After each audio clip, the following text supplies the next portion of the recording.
Thanks a lot for joining. Thanks, everybody. I hope you hear me well. I'm Mattei Bordignon. I'm a dermatologist. I'm here in Italy, in Padua, where I live. It's midnight here, so it's a very beautiful midnight session for me to be here with you. It's a very pleasure, and thanks a lot for joining. A brief presentation. I say I am dermatologist. I work at the University of Padua. I have a PhD in biomedicine and immunological science, and I am the main investigator, the father of all these the MIA inhibitors technology that I'm going to show you and display you in a minute.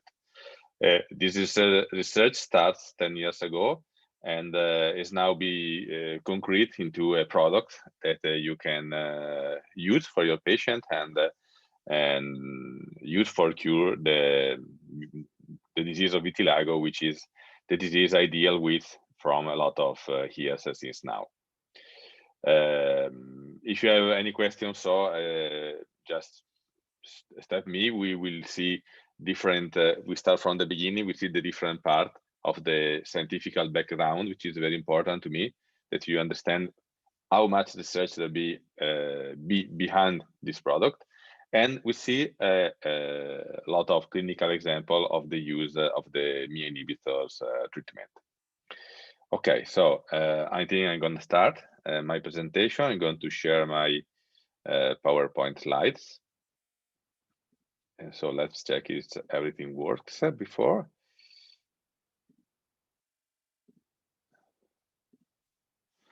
Okay, you should see the main presentation.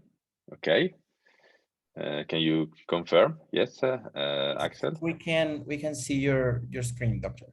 Perfect. And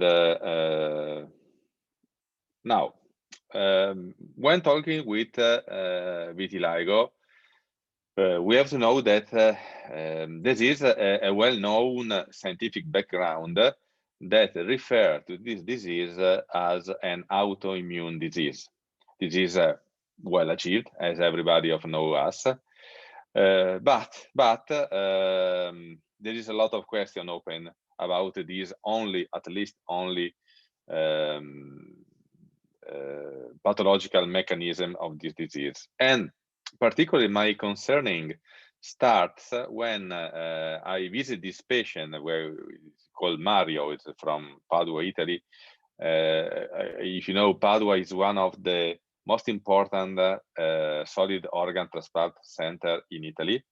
For example, the first heart transplantation of all Italy was done in Padua a lot of years ago. And so we, as dermatology clinic, follow up this patient that assumes the immunosuppressive therapy for their transplantation. And particularly this patient that has vitiligo since the age of 16, has his liver transplantation at 35 years, and have 30 years of continuative immunosuppressive treatment with such high dosage of drugs, as you can see from these slides. A lot of steroids, cyclosporin, tacrolimus for 28 years, and basically his vitiligo was still there. So it was very difficult for me to realize and understand that at least the only mechanism operative in this disease was the autoimmune one.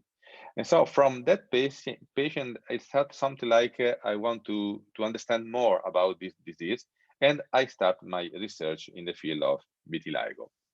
And searching different possibilities, we can know that the autoimmune hypothesis is one of the main hypotheses, but not just one. There were a lot of bibliography about the non-autoimmune solution. And for example, the melanocytorrhagic hypothesis was one of the most important and most interesting, because it was hypothesized a lot of years ago, but was very interesting because for the first time it seems that the vitiligo was created for a defective adhesion of melanocyte to the basal membrane. And this is very, very important because it seems very, very interesting as a mechanism to understand the behavior of the disease.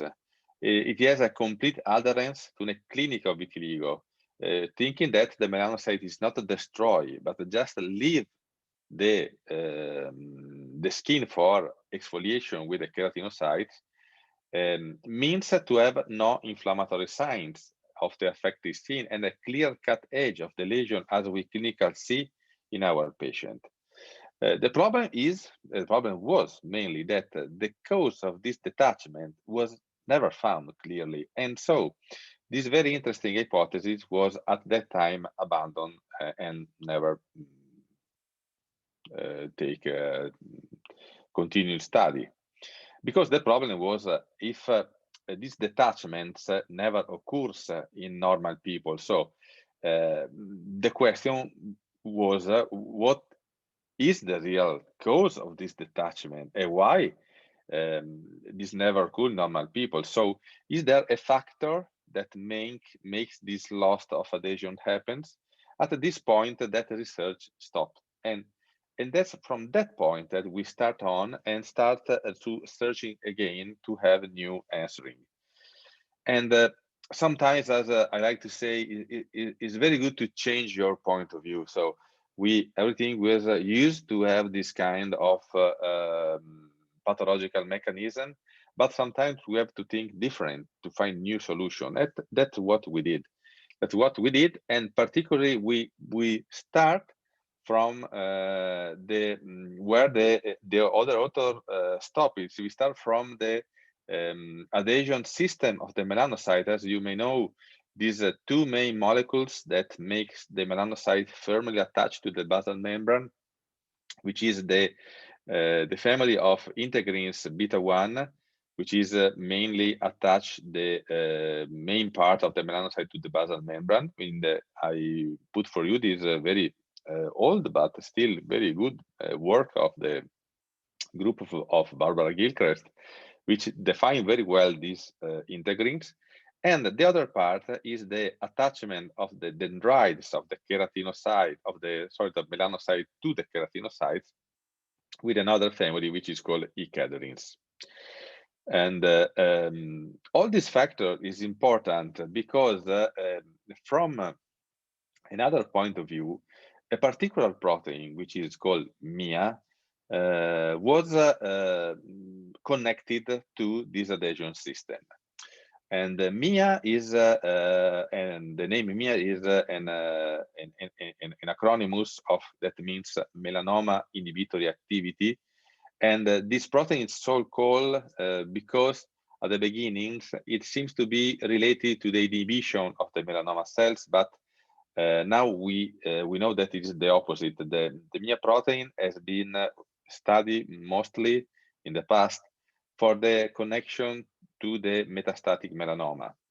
And let me say, this is a very unlucky name because it means nothing, because MIA is not connected really to melanoma, but just to favor the metastatic form of it.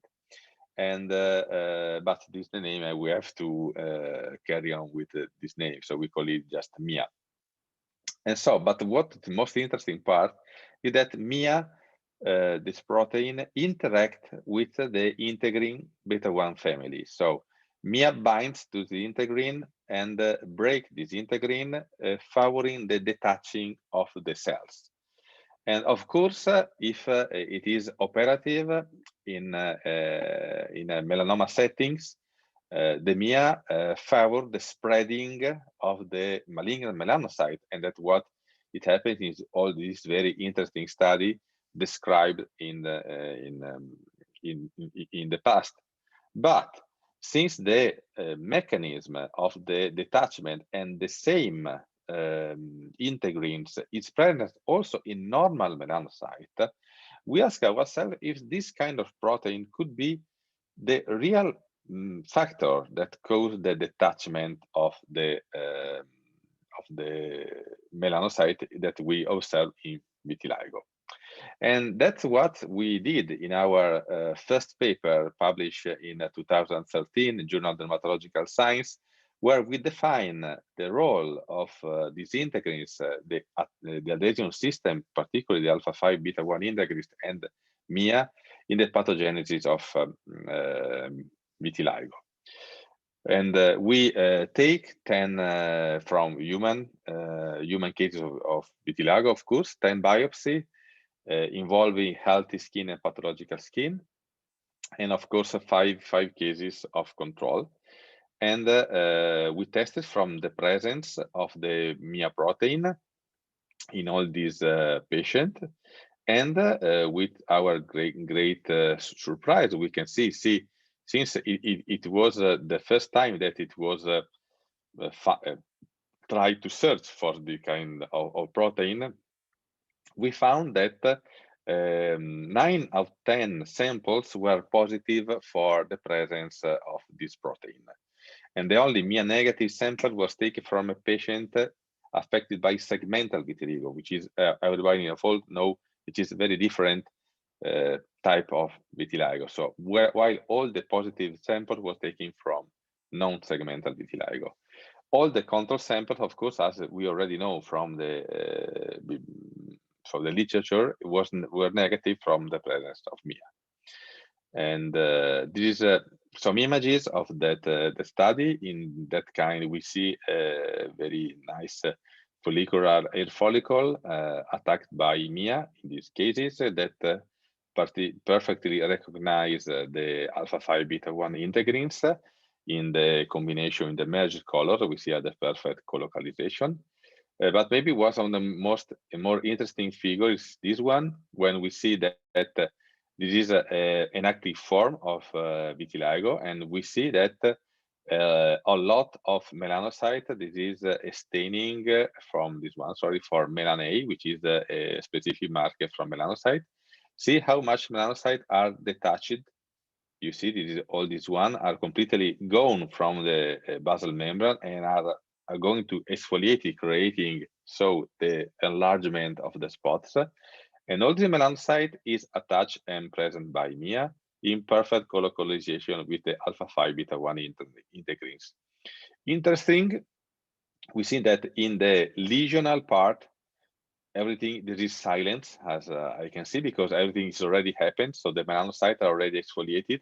So there is not staining from melan A.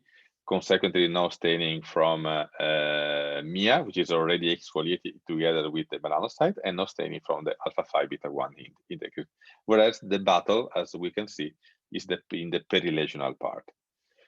And so the model of this first study was very simple. If we can consider normal skin and vitiligo skin, we have the melanocyte, which is normally attached by the integrins to the basal membrane. Interestingly, the protein MIA is produced by the melanocyte, the normal melanocyte itself. So it's a sort of self-elimination.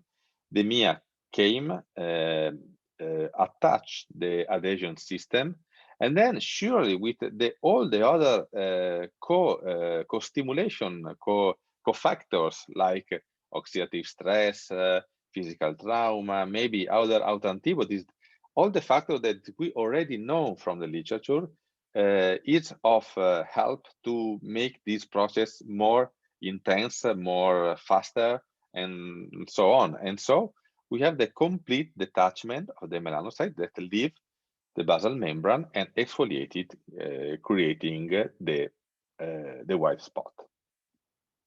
So vitiligo seems to be caused by the interaction of MIA that we perfectly recognize the integrins, and this fact make the melanocyte leaving the epidermis in silence. Very like these images, because it means that this silence, this immunological silence, is completely adherent with the clinical absence of inflammation, because in this model, and that's what we see in our patient, we have little or no activation of the immune system. That surely is operative. I'm not saying it is not operative, but probably in another level. So the last level of the creation of the spots from our study is mediated by this protein. But this study was not enough. You see that for having a protein to be surely the physical part operative in a disease, you don't only have to find this protein in the disease, that's what we did in this study, but you have to put the protein into a healthy organism and make this organism be sick, to develop the disease. And that's what we did in our second study. We developed an animal model based only on the sole Mia melanocyte interaction. This is a very crucial part because it is the final demonstration of what we think is really what we see. It is really what is happening naturally. And that's what we did in this second study, where published 2020 in Frontiers in Medicine, where we develop an animal model with the sole use of the Mia protein. This is of course mandatory for confirm the role of this protein and for start to think about something that could block this protein and help in the cure of vitiligo. The model of the study was very simple. We take some pigmented wild type mice, C57BL6, if you are dealing with melanocyte genome. We just take the Mia protein, dilute it into saline, and then inject it in the tail of the mice. And we see just if the tail of the mice turn white. So all or nothing phenomenon like vitiligo, or we have the turning white or nothing happened. So very simple study, and let me say, as all the simple study, the most interesting because we just have a very clear endpoint to find. So if you just inject saline, negative control, nothing happens. Of course, this control was mandatory because it could be to the traumatism of the injection of the needle in the tail of the mice that could create some depigmentation, but this don't happen, as you can see. Instead, when we start to inject the Mia protein, we see that the tail of the mouse start turning white. So this is one of the most important demonstration that this protein is really operative in this kind of mechanism. And I like to underline to you how this turning white is perfectly vitiligo-like. If you see, there is a clear-cut edge of the lesion, so one part white, the other part brown, and also the hair turning white, like we see in our vitiligo patient. These other images of the study, you see the different groups make for having also the histological examination. Group 1, group 2, you see this very nice depigmentation of the mice. And this is the same mice, these two mice, photograph, taken photograph, injection after injection. So starting from A to F, and is one mouse, G to L, another mouse. And you see how was the depigmentation, how long the Mia protein was injected in the tail of the mice. You see how beautiful the pigmentation is developing of the tail of that mice. So this was very important also from the histological point of view, because we can see, and we don't have to forget never that the only sure thing about vitiligo is that in vitiligo we have no melanocyte.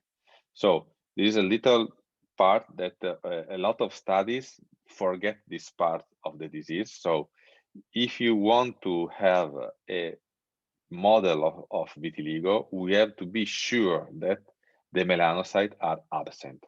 Otherwise, we are not talking about vitiligo. We're talking about another thing. So also we did this test, of course. We had the staining from the melanocyte. In the pigmented part, you see normal melanocyte. In the white part, you see no melanocyte. So are perfectly adherent with vitiligo. And in the transition part, we were able to find also in this part an exfoliating melanocyte. You see, it was very difficult because the epidermis of the mouse is very thin. So it was not easy to find this one and because the process is very, very quick.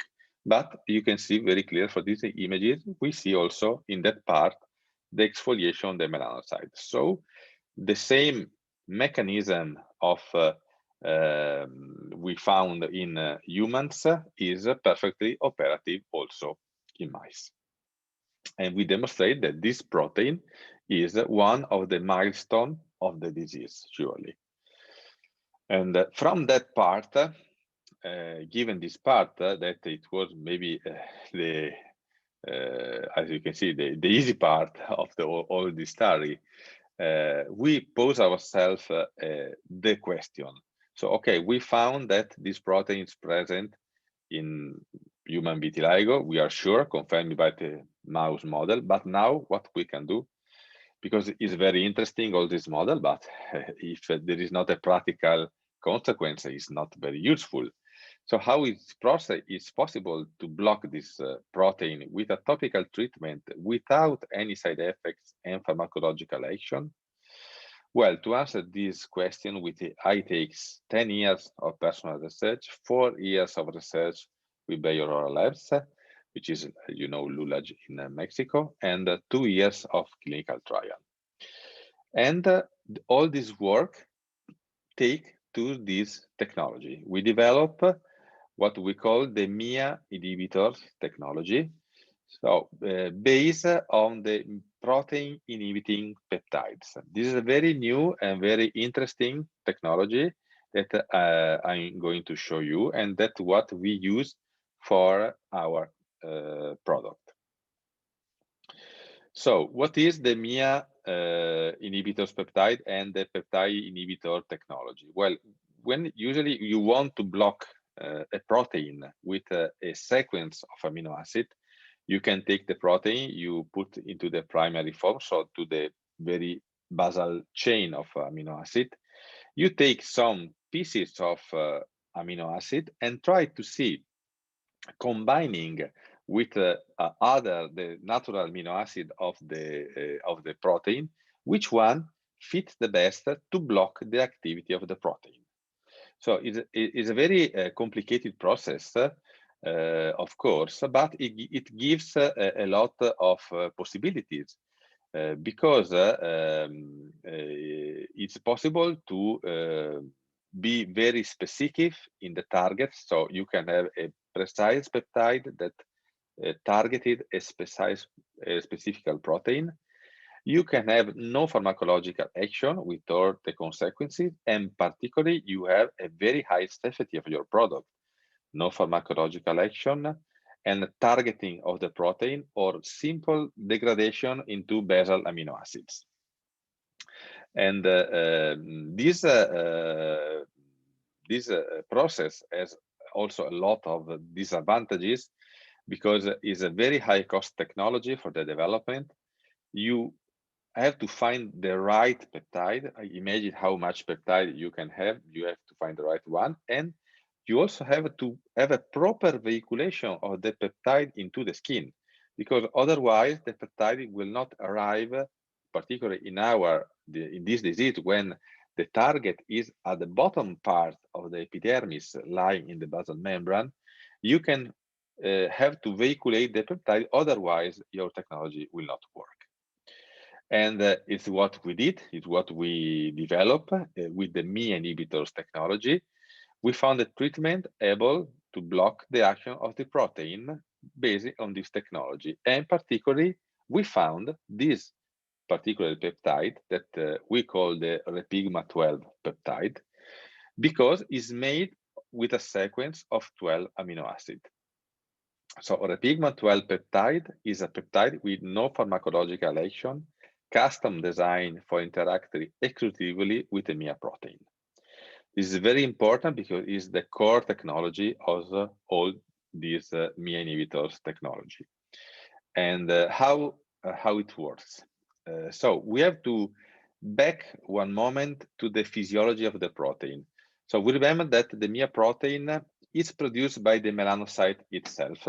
So normal melanocyte produce normally MIA, and probably is the way when we eliminate the pigment normally. So the disease is an abnormal activation of this process in normal skin. That's probably the genetic effect of the disease. But this protein, when it is produced, it combines itself, it assembles in, we call a multimer, like a tetramer, so 4 single units, or also a dimer, 2 units. But usually it's a tetramer that join together in a bigger complex, which is the active form. So the single units of MIA are inactive. So just the MIA protein itself is not active, it has to combine. Otherwise, it will not break the anchorage system of the melanocyte. And so back to our, if you remember, this process of detachment of melanocyte, we see particularly what happened to the integrins. We have the adhesion molecule, alpha 5 beta 1 integrins, particularly MIA comes assembled together, and when the active multimer is formed, the anchorage system is broken, and consequently we have the exfoliation of the melanocyte. So the MIA inhibition strategy is very simple. We block the dimerization. So the MIA, the Repigment12 peptide is custom designed to be operative in the dimerization site of the protein. So we take the peptide arrives to the protein, binds to its dimerization site very strictly, like a patch. So it's completely blocked. And then the MIA cannot assemble. So also if you have more protein, the protein cannot assemble, and consequently the integrins remains safe. So we have no breakage of the adhesion link, and consequently we have no exfoliation of the melanocyte. And this we reach our goal. So we stop the action of this protein. And sorry, this one. Okay, we already told it. And the other part, this is the part of behavioral, is a slide from the behavioral labs. We see that, and so why this is in Spanish. And so we see that this peptide penetrates very well in the epidermis until the basal layers. And this is the fantastical action of behavioral labs to take this peptide and vehiculate it safely and active down to the epidermis until reaching the basal membrane, which of course, as you imagine, the peptide is a big peptide. 12 amino acids is not a small peptide, so it was not very easy. And we see that the Repigment12, the 60% of the peptide is penetrate just after 1 hour of the application. So it's very fast penetration that lead the patient to do this normal life after applying the treatment. So this is a scheme of what we already said and what it happens. We have vitiligo with the MIA protein you see in the epidermis. We put the cream in the epidermis with the Repigment12 peptide. The Repigment12 peptide is vehiculated down to the epidermis until it reaches the MIA proteins. As we said, it binds to the protein, stop the action of the protein, and leave the adhesion system safe. Then this is the key role of the UV, because at that point, we have the disease stopped, but we don't have repigmentation. So to have repigmentation, we have the UV rays, so sun, UVA or UVB, hit the melanocyte, make them pour them into the replication phase. So with the replication of the melanocyte, the pigment come back, and we have the restoration of the skin pigmentation. So the combination of the two parts blocking the MIA protein, stimulating the melanocyte with the replication, lead to the complete restoration of the skin pigmentation. That's why it's important both parts, because otherwise we will not see the clearance of the spots. Okay, I hope that this part is clear so far, because we are going to see how this part work in our clinical trial. So, of course, when we develop this technology, we try to see what happened. It's does it work? Does not work? Because this is, of course, the most important part of the technology. So, when we test this technology into patient, I have to say and I conduct personally these studies. I was very, as I can say, very severe with our study.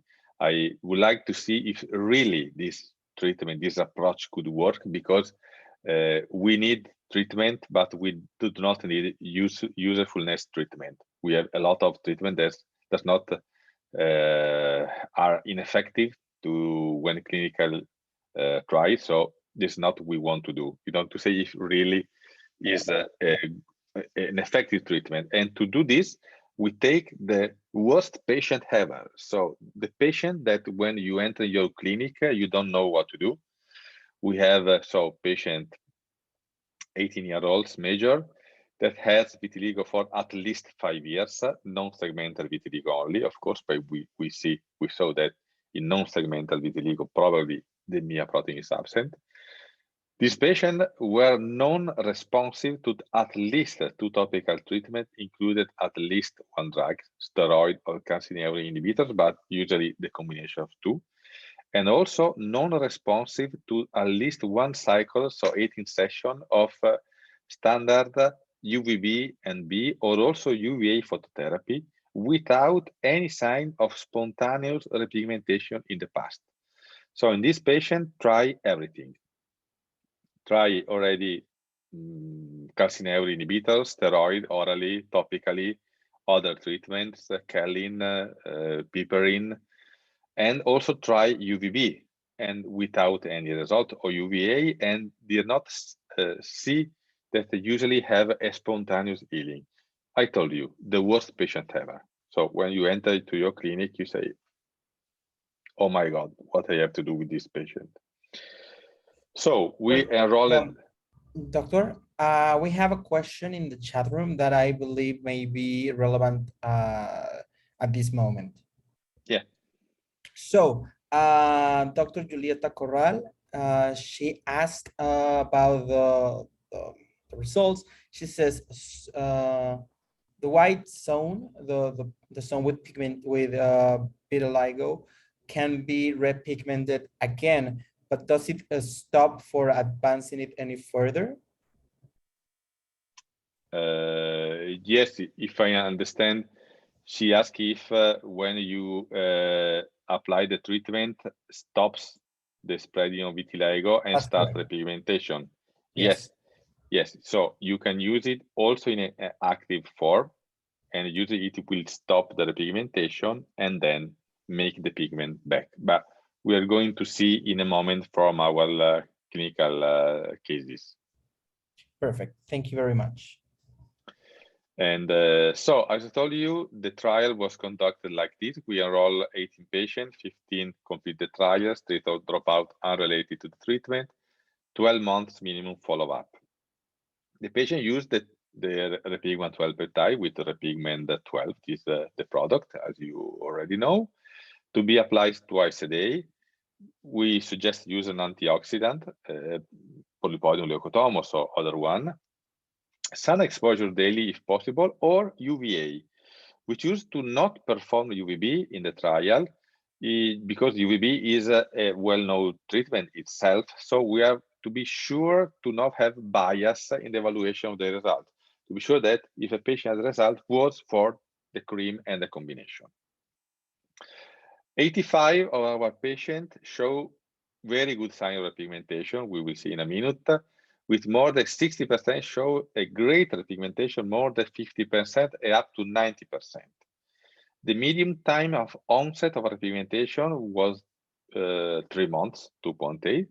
From 1 month, very fast repigmenter, to 6 months, slower repigmenter. And I would like to underline the rate of side effect reported and observed was 0.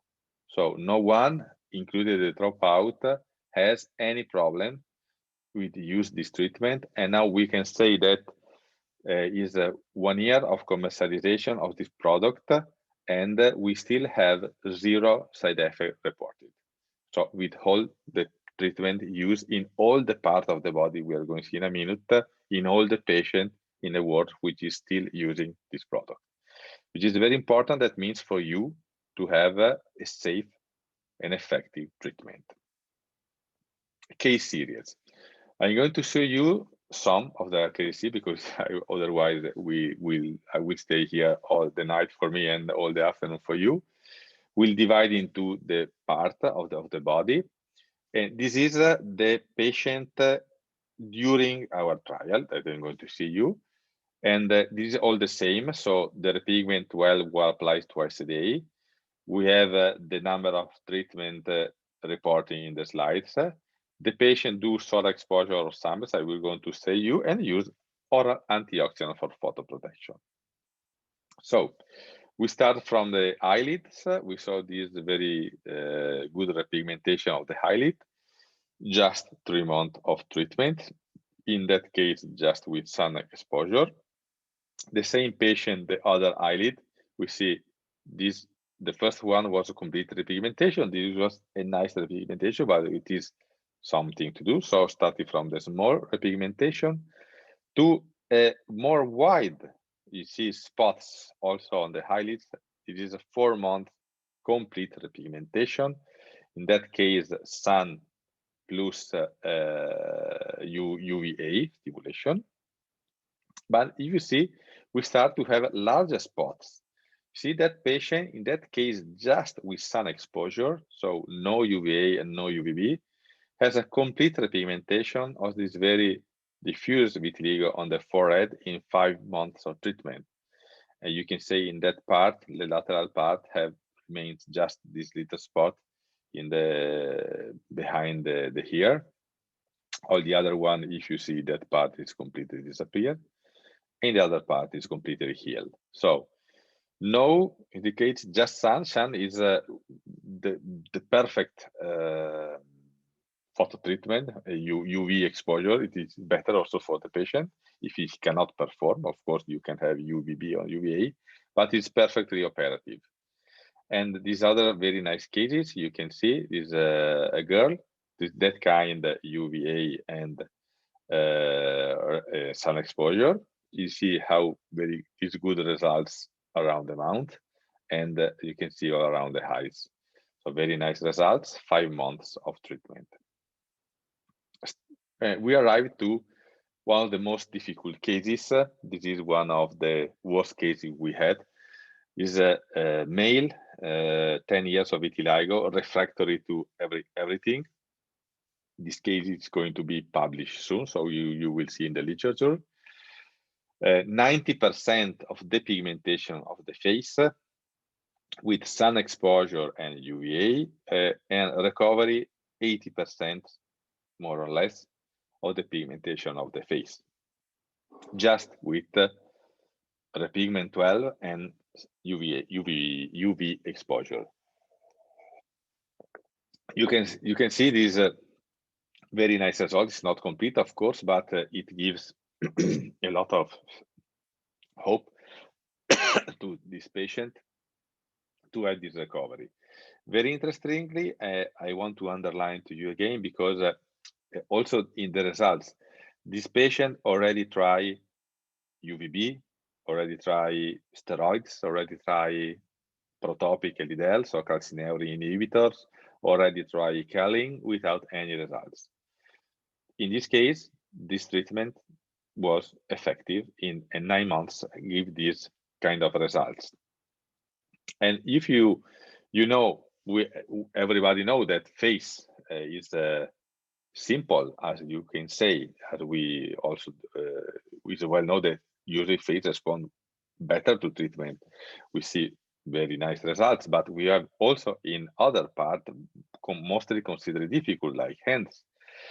In that cases, we see, I wanted to say to show you, because is not a complete result, but is 30 years vitiligo, a very diffuse spots, and you can see that we have a repigmentation. 12 months, of course, very slow, some parts no, but we have a repigmentation also of that part, always with sun and UVA. And the same for that part. This spot was stable for 20 years, 30 years, I say. And so we can also to this patient give some results that, of course, are very much better if the spots are smaller. In that kind, we also see very nice results this time on the hands, just with sun exposure. This patient does not do UVB and UVA. And in 3 months, we have almost a complete recovery of the part. Of course, on the fingers, little less, but that part was completely recovered, and the other hands more or less the same. So also in hands, we can have results. We will see also later, but also in other parts like trunk and extremities. This is the same patient of the 90% of the face. You can see this very defined and very clear-cut edge of the lesion. How good repigmentation could help also in 9 months. We have about 50% in this part, but the other part reach about 70% of repigmentation in that part, stable from 10 years, resistant to everybody.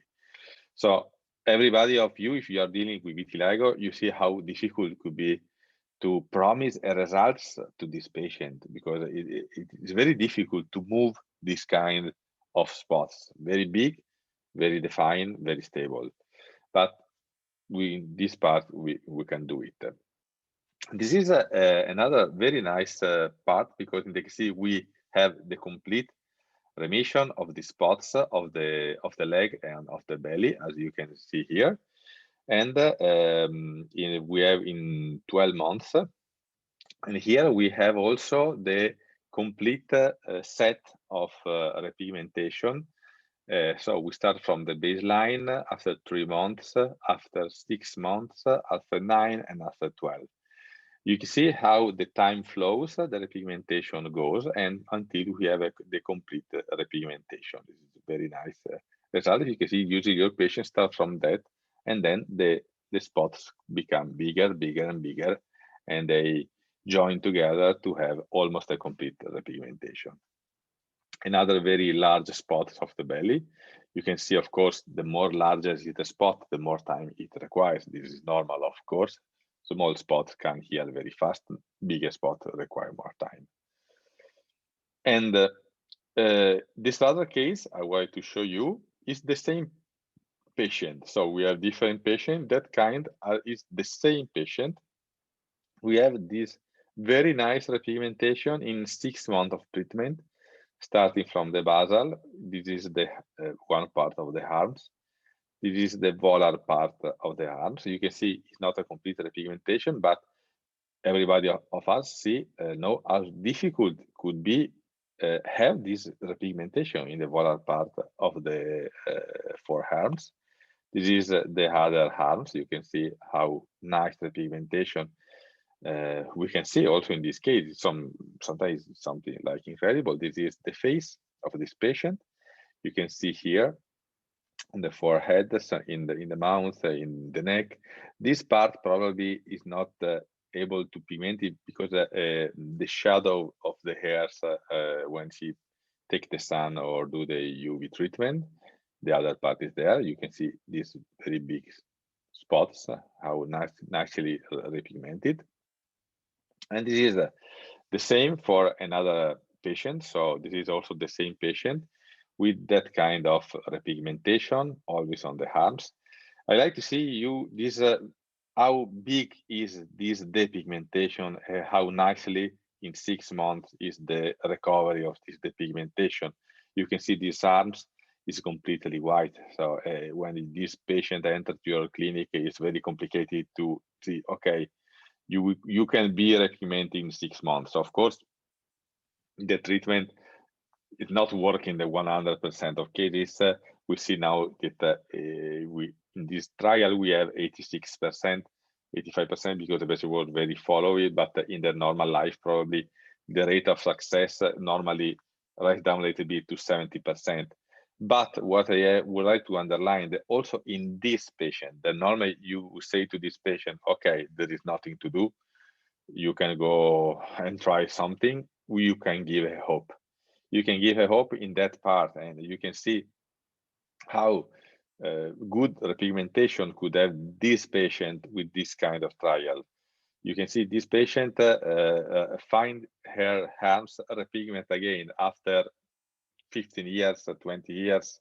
So if it's something this patient told to me, it sounded me strange to have a pigment back after so much time. And see how nicely the pigmentation also of the leg. You see almost a complete repigmentation of the leg, of the other part of the leg, and in the other leg always. So this is a very, very nice results. Also, I would like to say unexpected to such this big depigmentation in such slow, more or less slow time, 6 months. And I would like to show you other results because yes, I told you we did the trials. Everything is interesting in the trials, but what happened out of the trials? Because yes, it could be that using the patient has some problems. So since it is 1 year, the treatment is out, we reach a lot of results from patient sending to me, particularly through my social, through the customer care of Bay Aurora, using the product by themselves. So it means that they are not followed or they are followed by other dermatologists in their country. And you can see also in that kind of patient, we have the same results we see in our trials. So we see this nicely repigmentation. Sometimes the pigment come back a little bit darker, but then it normalizes to the normal skin. This is also nicer photo. These photos are taken by the patient, so they are also very nice for they compare the picture themselves. So start from the white part, and you can see how nicely the pigment is back until almost a complete repigmentation, 3 months of treatment. The same of the volar part. I show you the results in our trial. You can see in real life, more or less, we have the same results.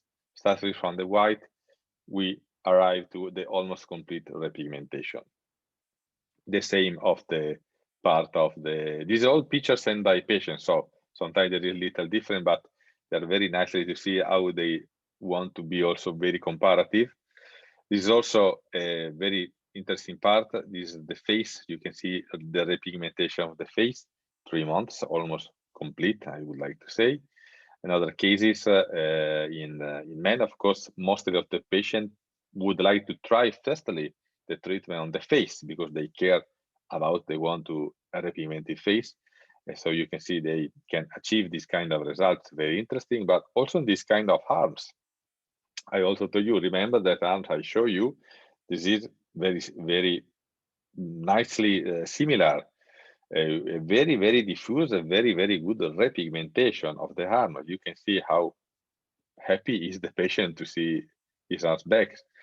Or this kind very faster, much faster result. This is a patient from Saudi Arabia sending to me the results in the upper part of the thorax. You can see how nicely and complete repigmentation we have of that part. But then other results on the chest, on the hands, you can see also hands spontaneously used by patients. You can see how nicely is there repigmentation in the hands, just 2 months of treatment and sun exposure without any UV treatment. On the scalps, La cabeza,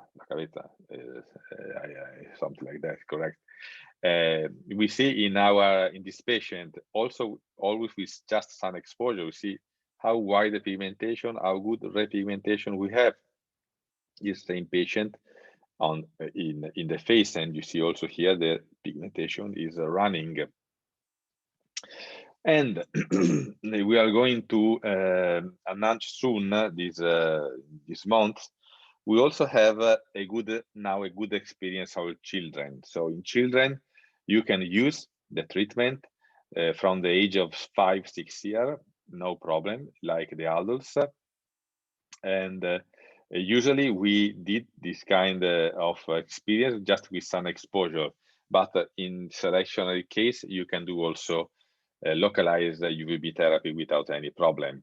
So 10 years, starting from small spots, you can see very nice repigmentation, 45 days. This is 14 years, 4 months of treatment. You see this is almost a complete repigmentation of the face. So you can see here.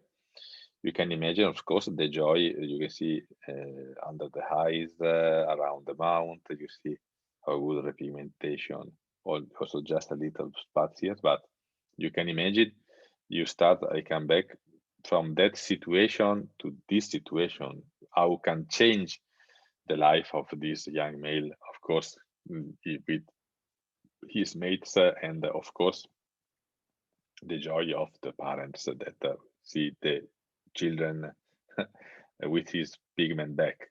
And this is very initial, but you can see it's just a 2 month of treatment, 8-year-olds. You can see very large spots, very stable. In 2 months, we can also have these new spots appear. So very promising and very, yes, looking forward to behaving like all the cases we already have with nice repigmentation.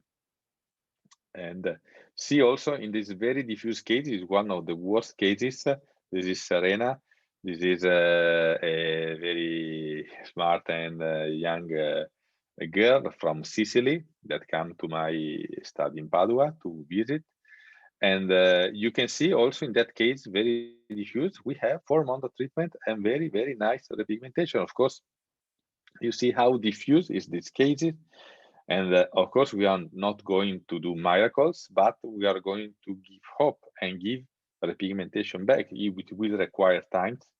But in that case, also the question I posed to me, I also would like to ask to you, do you feel safe? Do you feel comfortable to give this young girl a lot of steroids, a lot of calcineurin inhibitors with this such diffuse case of vitiligo? You can see also how good results we have on the legs. You see the spots, how smartly get closer. Of course, the knee and the other parts still no, but this is an advance in some.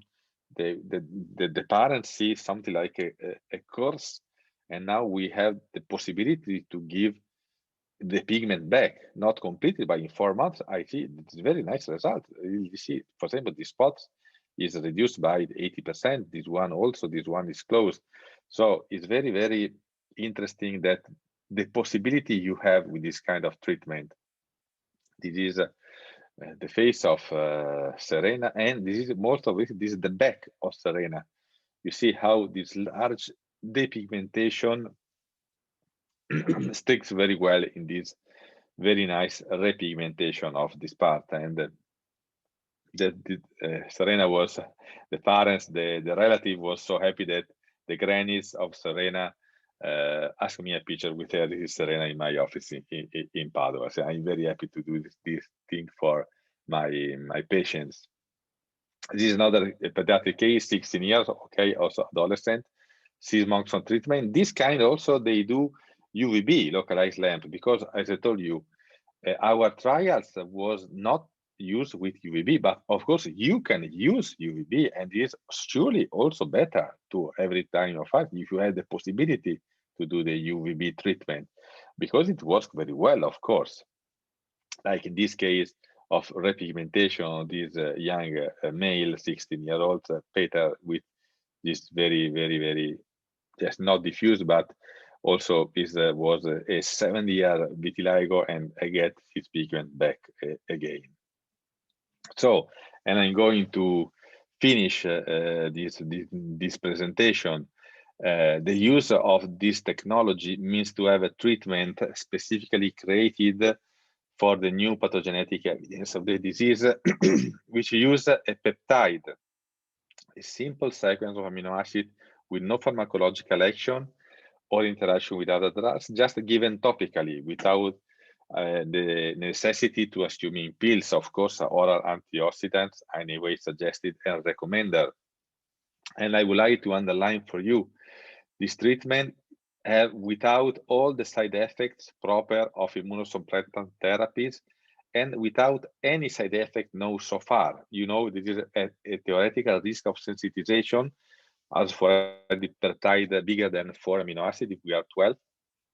But we say our experience so far, the first patient treated is 3 years that they are treated. They have not developed any kind of sensitization, but it is theoretically possible.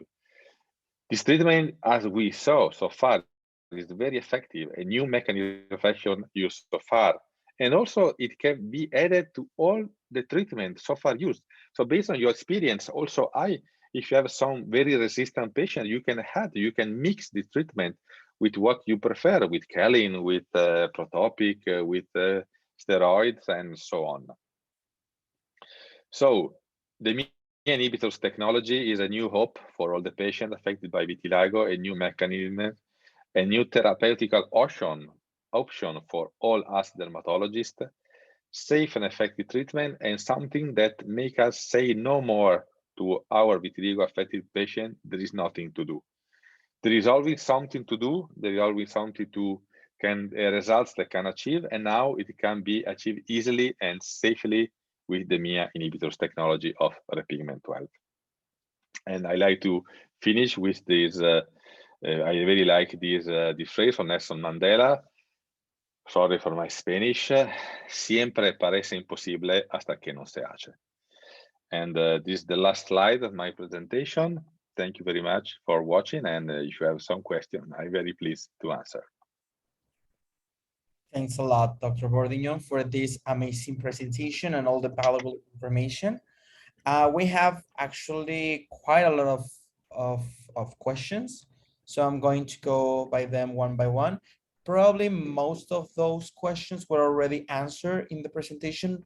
Nonetheless, I'm gonna ask the question again, just to have all this information packed at the end of the presentation. So when you can consult the video, you can go straight to the question and answer section. So the first one is, in the case of hypopigmentation by other motives like wounds, for instance, it can work also? Yes, this is a very nice question. Thank you. Because it's something we are investigating. We have already experience in this field, and the experience so far is positive.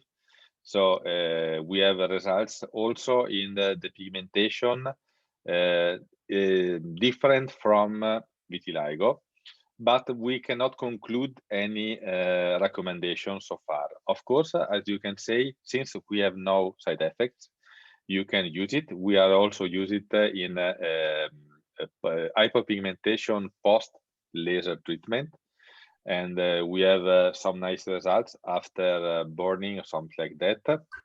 It seems like the MIA protein could be produced also in that cases and block the repigmentation of the melanocyte. So the answer is yes, you can use it, and you can probably have results, but we cannot conclude it officially so far. Okay, great. Another question is, what is the proper indication for sun exposure? What time of the day, how long, with or without sunscreen? Yes, in this kind, the recommendation is very variable because it depends of the sun exposure habitudes of the patient. For example, he can take the sun minimum half an hour and minimum also without any sunscreens, but it depends of the time of the day. Of course, there it's going to expose. So he can also take the sun all the day long. Of course, in that case, he have to use the sunscreens to protect the skins. So I suggest normally daily, normally half an hour, it not very hot hours, or otherwise also in hot hour using sunscreen, or also in more prolonged time using sunscreen. Great.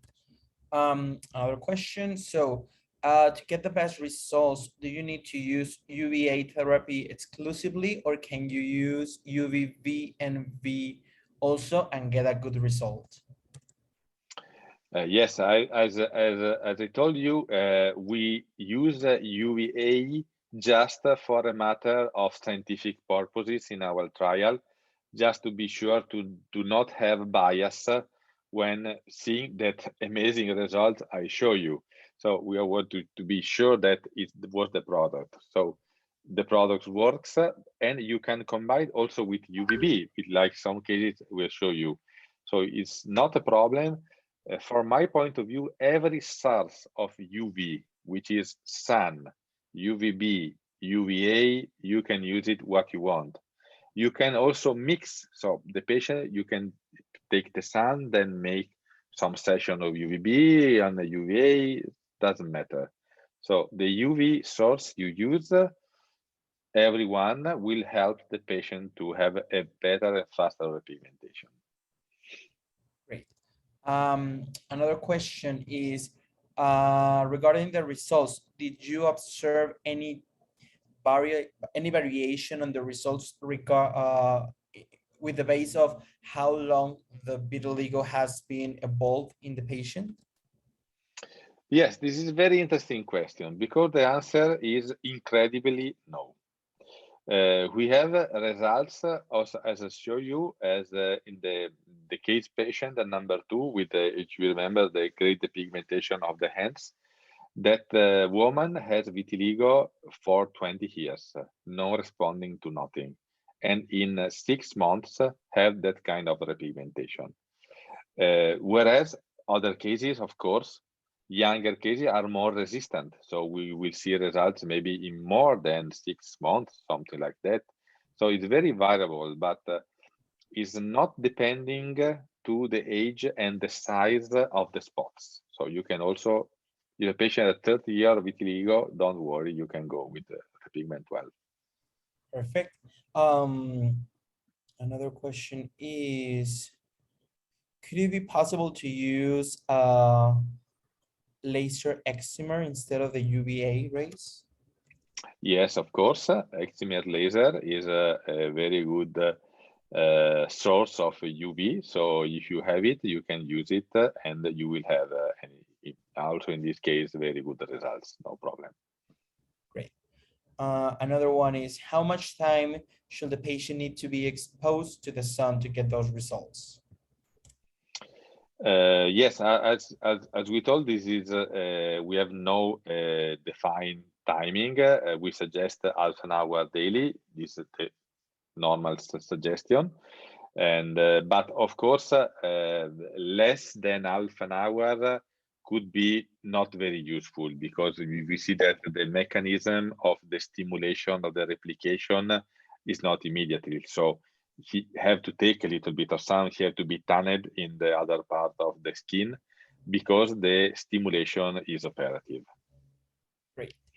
Another one is, do you indicate steroids in any moment of the treatment? Yes, all, as I told you, the trial was done without any drugs. So all the patients you see in the first part of the trial and also in the images does not take any steroids or any part. Of course, if now a patient came to my clinics, that I already demonstrated that the treatment works. Okay, so now I have to cure my patient, and that's the most important part. If he has an active form of vitiligo, I usually suggest some oral steroids. combined to Repigment12 and UV exposure, because I see that sometimes the vitiligo can be very unstable. So in some patients that start the treatment, particularly, I don't know if also for you it's the same, but for myself, I have a lot of patients that never exposed to sun and never have get tanned because they are afraid that the vitiligo get worse because they were suggested to not expose to UV. And when this patient starts UV, it's like sort of skin trauma, and you can have the enlargement of the spots. So to avoid this kind of little worsening that you're going to recover, of course, but it frightens the patient a lot. You can also, of course, use the steroid, oral mini pulse, classical betamethasone 5 milligrams, and so on. No problem. Great. We have another question. It's kind of a mixed question. It's two questions together. It says, while doing the follow-up for the repigmentation process, at any point of the results, did you suspend the treatment with the product? And if so, does the vitiligo returns eventually? Yes, vitiligo can come back, of course, as you know, because we are not block the genetic setting that make the MIA protein to be developed. But we see in our patient, this is a very uncommon if the spot is completely closed. So if the spot is completely closed, it's very, very, very difficult. It will reopen. Otherwise, if closed just by half or less than by half or also 60%, and the patient stop the treatment for any reason because he cannot, he don't want to do anymore, it is possible that we also have a depigmentation again.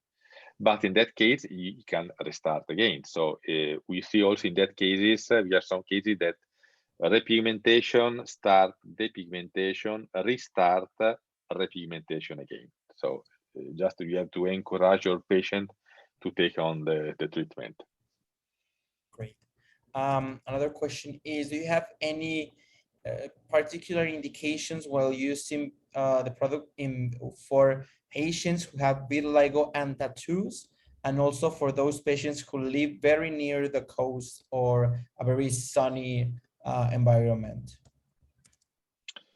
Well, for a patient living in very sunny environments and having vitiligo, of course, is good for the treatment because the more sun they take, the most result they will have. But of course, they have to use sun blockers and more oral antioxidants because the sun exposure, of course, is also create a little damage of the skin.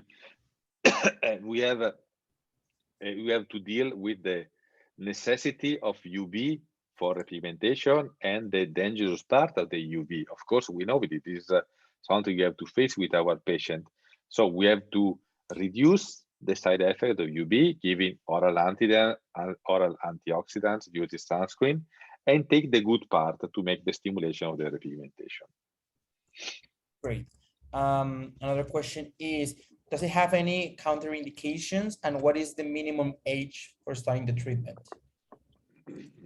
Yes, as you can see, we do not have any contraindication known. Just for a matter of you don't know, we do not suggest this kind of treatment if a patient already have a malignant melanoma, of course. Also, if there is no theoretical risk, because we can say the peptide is just could have a positive effect in that case, but it is the only thing we suggest to be a little bit prudent in giving this result. Of course, it's very rare cases, but if you have one patient that he already have a melanoma, it's better to avoid to treat this patient. And the minimum ages, it was 18 since some months ago. Now is that we reduced the age to 6 years. So you can use to 5-6-year-olds the treatment. As you can see, the patient I showed you, Serena, was 8 years. Or also we have a smaller patient. We have no problem at all. So you can use like adults, and in patients smaller than 5, so 3 or 4, we also are treating them with half the dose. So we mixed the treatment with another cream to reduce. But for the moment, we have no enough patient to have conclusion. But from 5-6 years, you can use it without no problem. Great. So in all patients, you look for other pathologies, such as hyperthyroidism, for example? Yes, no problem with any other comorbidities like thyroid dysfunction, diabetes, or something like that. So maybe I don't told you, but a lot of the patients of the trial had thyroid dysfunction, and we have no problem. Great. Another one is, okay. In the case of facial application, can it be used even if the patient has any other condition like acne or redness? Yes, you can use Repigment12 in any case for facial application, because the galenic of the treatment is very good for facial. The cream is very light, it's very pleasant to apply. So it's not comedogenic, of course, and you can use it in any case without any problem. And of course, as I hope you understand, you can use it the cream also in the normal skin. So some patients using to prevent the vitiligo in the hands or something like that. So of course the patient can go to and apply the cream also in the normal skin without any problem. So of course, if it's a spot on the forehead, he can apply it, I say, in the whole the forehead. It's not a problem. So you can also go into the normal skin. Perfect. Another one is, does it work also for this like confetti effect that you get by using hydroquinone for a long time? This specific topic we don't have experience because in that case, the hydroquinone probably stop the production of melanin, but does not make the detachment of the melanocytes. So in this case, you can try. You also it will not. It's not a problem. But I think that this kind of depigmentation is a very different mechanism for the one that target the Repigment12 treatment. Perfect. And I believe it's our last question for today. What is the recommended time to use the product prior the phototherapy? And also, can we complement with antioxidants? Yes, this is a very important topic. The cream, the Repigment12, does not need to be activated by the UV. It's completely two different timing of treatment. The patient have to apply the treatment morning and evening always. As I said to my patient, if you are sad, if you are happy, if it rains, if it is sunny, you apply every day, twice a day. Then he do the UV exposure, or through the sun or to the phototherapy. We suggest at least half an hour, 1 hour after the application of the treatment. As I show you, the kinetic of absorbance is 1 hour at least. So about half an hour, 1 hour is better to wait until to be sun exposed or make the UV. So it's not the patient that apply the cream and then go to the sun because have to be activated. Okay, this is two completely different. Tell the patient to apply, and then when he wants, he will go to the sun or make the UV. Perfect. Thank you very much.